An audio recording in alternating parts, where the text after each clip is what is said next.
Sir, in the murder case of 4-year child, what is the details up till now?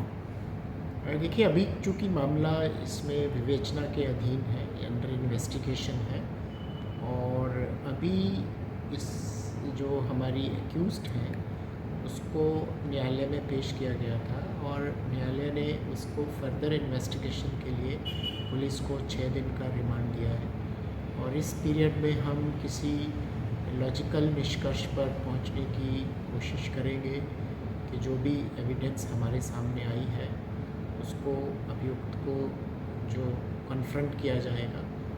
और हमारी investigation team ने ये भी बताया है कि अभी जो दोषी है वो पुलिस टीम के साथ सहयोग नहीं कर रही है और चूँकि ऐसे केस में फिर हमें उनको जो भी हमारे पास फिज़िकल या स्टेटमेंट्स की फॉर्म में प्रूफ आते हैं वो हम उनको कॉन्फ्रंट करते हैं ताकि जो दोषी है वो पुलिस टीम के साथ सहयोग करे।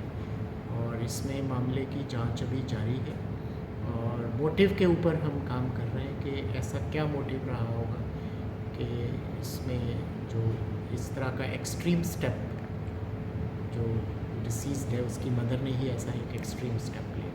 Sir, very rightly you have said that it is undergoing investigation.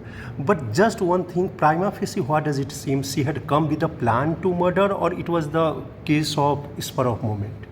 नहीं, देखिए, ये इस निष्कर्ष पर पहुंचने के लिए काफ़ी डिटेल्ड इन्वेस्टिगेशन की ज़रूरत होती है और हम अभी प्रिलिमिनरी डेज़ पर हैं। अभी एक दिन पहले ही हमें पुलिस रिमांड मिला है, उसमें बहुत सारी स्टेटमेंट्स, बहुत सारी ऐसी एविडेंस कलेक्ट करने की ज़रूरत है कि जिससे हम इस निष्कर्ष पर पहुंच सकें कि इस तरह का एक्सट्रीम स्टेप जो है वो क्यों लिया गया। Thank you, sir.